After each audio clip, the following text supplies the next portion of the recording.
Doctor Shakhawat Hossain Sayanta, বিগত সময়ে আমরা বিএনপির সমাবেশ মানেই দেখতাম যে আসলে পুলিশি বাধা, সমাবেশ স্থল নিয়ে নাটকীয়তা, অনুমতি না পাওয়া, এরকম ঘটনা ঘটতো। কিন্তু আজ দেখলাম বিএনপি কোনো বাধা বিপত্তি ছাড়াই বড় সমাবেশ করেছে। সেই জায়গা থেকে গণঅভ্যুত্থান পরবর্তী সময়ের চিত্র যদি আমি তুলে ধরি, তাহলে কি রাজনীতিতে স্বস্তি ফিরেছে, আমরা এমনটা বলতে পারি? আপনাকে ধন্যবাদ। এবং আলোচনায় ডক্টর সিদ্দিকুর রহমান আমার প্রিয়জন, তিনি আছেন এবং যারা শুনছেন সবার জন্য শুভকামনা।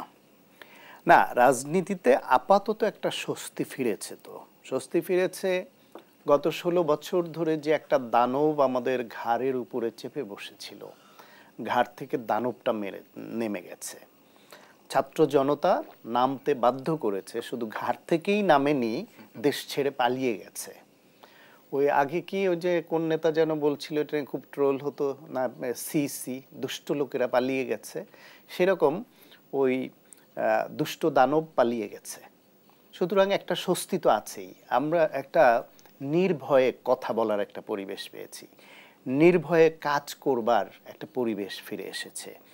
কিন্তু এই স্বস্তিটা স্থায়ী করবার জন্য অনেক চ্যালেঞ্জ আছে, যেটা আপনার বিষয়ের মধ্যে আছে যে রাজনীতির ভবিষ্যৎ চ্যালেঞ্জ। কিন্তু এই মুহূর্তে এই স্বস্তিটা আছে এবং বেশ কিছু পজিটিভ ইতিবাচক পরিবর্তন লক্ষণীয়। সেটা হচ্ছে কি, দেখেন, আজকেই একটা ঘটনা আপনাকে বলি। বিচারপতি শামসুদ্দিন চৌধুরী মানিক, ঠিক বিচারপতি না, বিচারক, তাকে আজকে ওই যে অবৈধ অনুপ্রবেশের যে মামলাটি ছিল সিলেটে, সেই মামলায় তাকে আজকে জামিন দিয়েছে আদালত। আপনি ভাবতে পারেন, এই দানবীয় সরকার ফ্যাসিবাদ থাকা অবস্থায় একটা নিম্ন আদালতে মানে বিএনপির একজন কর্মীকেও জামিন দেয়া হতো না সরকারের নির্দেশের বাইরে গিয়ে, সেখানে বিচারপতি মানিকের মতো একজন জঘন্য অপরাধী, আমি জঘন্য অপরাধী বলছি কারণ তিনি পদধারী কোনো রাজনীতিবিদ না, বিচারক হিসেবে দলীয় লাঠিয়াল বাহিনীর থেকে জঘন্য কাজ আচরণ করেছেন, রায় দিয়েছেন। আবার বিচারকের পদ থেকে অবসর নেয়ার পরে টক শোতে বিভিন্ন জায়গায় এমন আচরণ করতেন যে তাকে যে আওয়ামী লীগের শীর্ষ নেতারাই জাতীয় সংসদে বলেছিলেন স্যাডিস্ট। সেই বিচারপতি মানিক এমন সব আকাম কুকাম করেছে এবং গণহত্যায় সহযোগিতা করেছে প্রত্যক্ষভাবে, তাকে আজকে জামিন দিয়েছে। এটা হচ্ছে ওই যে পজিটিভ চেঞ্জের, ইতিবাচক চেঞ্জের একটা নমুনা। হেলিকপ্টার এনেছে, ওইটা আবার ভিন্ন মাত্রা। সে এত আকাম কুকাম করেছে যে জনরোষের মধ্যে পড়তে পারে, সেই ভয়ে আইন শৃঙ্খলা রক্ষাকারী বাহিনী তাকে হেলিকপ্টারে করে এনেছে, যে পথে যদি তার আবার আক্রমণ করা হয়, কারণ এমন কাজ করেছে ও তো রাস্তায় নামতে পারবে না।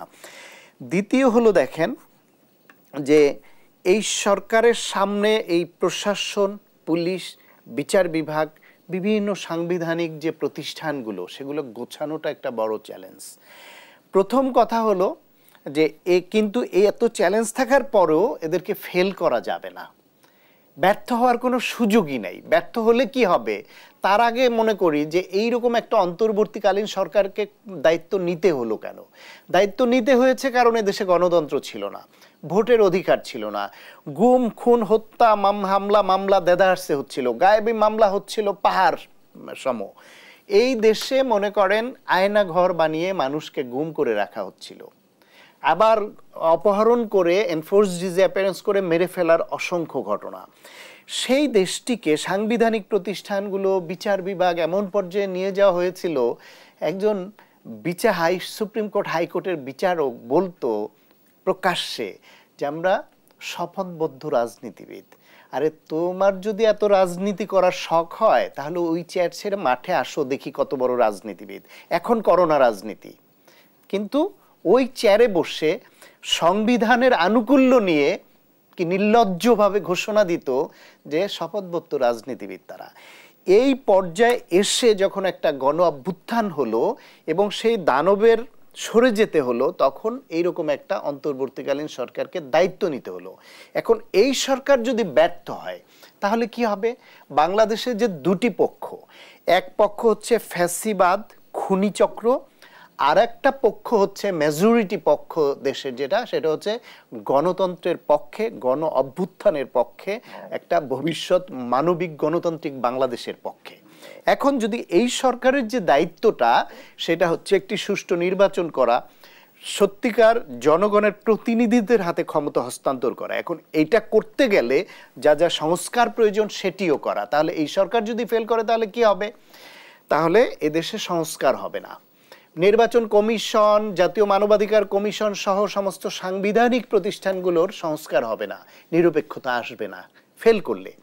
সফল হলেই আসলেই বলতে হবে সফল হয়েছে।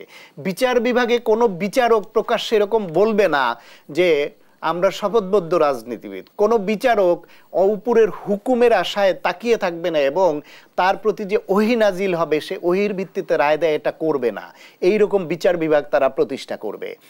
কোনো বিরোধী দলের রাজনীতিবিদকে হাজার হাজার মামলা দিয়ে এভাবে রাজনীতিবিদদের সরিয়ে দেওয়ার মতো পুলিশ এবং গুম খুন হত্যা হামলা মামলা করবার মতো পুলিশ, গণহত্যায় যেভাবে গুলি করে নির্বিচারে মানুষ মেরেছে সেরকম পুলিশ এদেশে থাকবে না। পুলিশকে একটি মানবিক বাহিনীতে পরিণত করতে হবে। যদি ফেল করে তাহলে আবার ওই রকম পুলিশ আসবে। এক মানুষের ভোটের অধিকার কেড়ে নেওয়া হয়েছিল, সেই মানুষ আবার ভোট দিতে যেন পারে, সে পারবার জন্যই এই সরকার। যদি তারা ফেল করে আমরা ভোট দিতে পারবো না। তাহলে এই দেশের ফ্যাসিবাদের বিরুদ্ধে যে ব্যাপক জনগোষ্ঠী, সেই শতকরা ৯৫% জনগোষ্ঠীর যে মনের আকাঙ্ক্ষা, সে আকাঙ্ক্ষা বাস্তবায়নের সরকার হচ্ছে এই সরকার।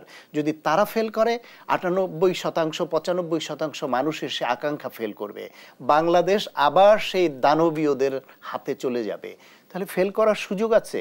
তাহলে মানে এই সরকার ফেল করা মানে এদেশের ফ্যাসিবাদ বিরোধী ছাত্র জনতা এবং তাদের যে রক্ত দেয়া, এই রক্ত বৃথা যাবে। এই যে অসংখ্য পঙ্গু হয়েছে, ৫০০-র উপরে মানুষ চোখ হারিয়ে অন্ধ হয়ে গেছে, পঙ্গু হয়েছে, তাদের এই ত্যাগ ব্যর্থ হয়ে যাবে। এদেশের রাজনীতিবিদরা যারা এখনো পর্যন্ত একটা সুন্দর বাংলাদেশের আকাঙ্ক্ষা দেখেন বা প্রতিশ্রুতি দেন, তাদের সেই চেষ্টা ব্যর্থ হয়ে যাবে। এক কথায় গোটা বাংলাদেশ ব্যর্থ হয়ে যাবে। তাহলে আমরা এই সরকারের প্রতি যেহেতু এইরকম বড় মাপের উচ্চাসা, ফলে ফ্যাসিবাদ বিরোধী প্রত্যেকটা নাগরিকের, প্রতিটি রাজনৈতিক দলের, প্রতিটা সংগঠনের উচিত এই সরকারকে গাইড করা, পাশে থাকা। তবে এই সরকারও যাতে আবার কারো কারো প্ররোচনায় সেই 111-এর ভূতের মধ্যে ভূত ধারণ না করে এবং সে পথে না হাঁটে, সেটিও চেক দিতে হবে পরামর্শ দিয়ে এবং পাশে থেকে। ফলে এই সরকারকে ফেল হতে দেওয়া যাবে না, বাংলাদেশকে যদি সফল করতে চায়।